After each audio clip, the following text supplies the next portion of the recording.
Permission to be Powerful is a reader-supported publication. To receive new posts and support my work, consider becoming a free or paid subscriber.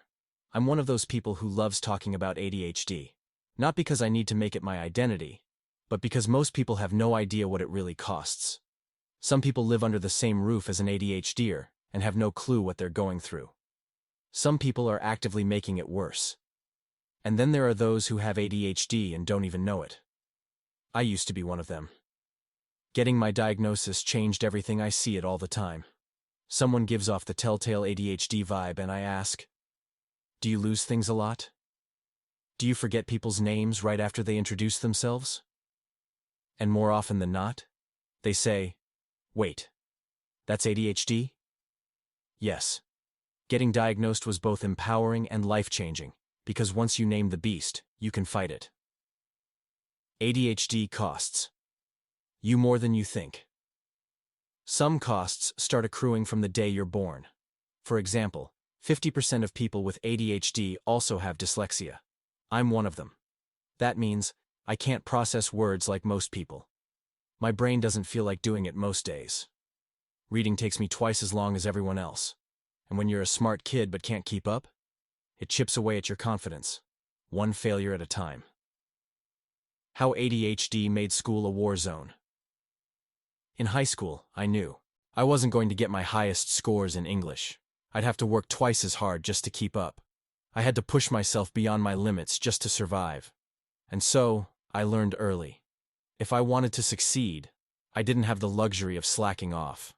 That relentless work ethic stayed with me. And honestly, it's one of the reasons I'm successful today. But hard work has its limits. You can't brute force your way through everything.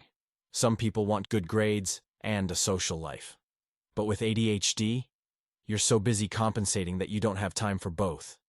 And as an adult, I see how much I lost because of it. The 12 years of suffering I could have avoided. At 16, I first suspected I had ADHD. I called my mom and told her, this is why I struggle with reading. This is why I can't focus. I even went to the school nurse to get tested. But when she told me the evaluation would take 8 hours, I gave up. I was too busy, too overwhelmed. And so, I let it go. I wouldn't try again for 12 years. That's 12 years of unnecessary struggle. What I lost to ADHD confidence. Because I kept failing at things that came easy to others. Time. Because every task took twice as long. Opportunities. Because I doubted myself too much to take them. And worst of all, self-worth.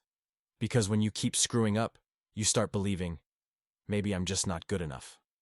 The mental toll of ADHD. It's not just about being forgetful or distracted.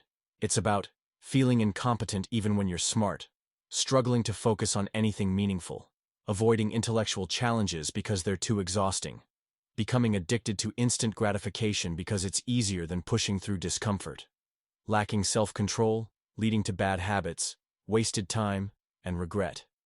ADHD is a constant war between what you know you should do and what your brain will actually let you do. And if you don't get help, it wrecks your self-esteem. The ADHD shame cycle. Imagine knowing you're less competent than you should be. You watch your peers tie their shoes with ease. You struggle through reading assignments while they breeze through. You're always the one forgetting things, messing up, or falling behind.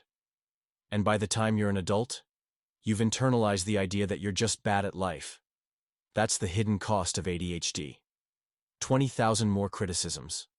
Before age 12, I tell people all the time, the average ADHDer receives 20,000 more criticisms than their peers by age 12. And when you hear, why can't you just focus? Why are you so forgetful?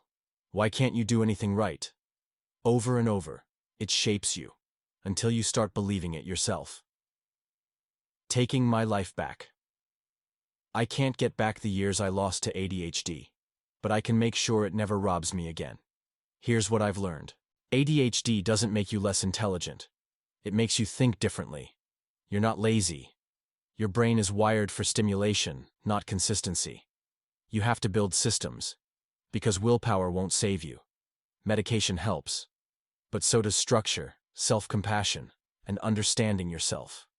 Most importantly, You have to rewrite the story ADHD told you about yourself. ADHD took years from me, but it won't take one more. I spent too long doubting myself, too long feeling behind, too long letting ADHD define me. Not anymore. Now I use it as fuel, because once you understand how your brain works, you stop fighting it and start working with it. ADHD stole a lot from me, but I'm taking it all back. And if you're struggling, you can too. Until next time, Anton Dancer, writer, Buddhist Permission to be Powerful, is a reader-supported publication. To receive new posts and support my work, consider becoming a free or paid subscriber.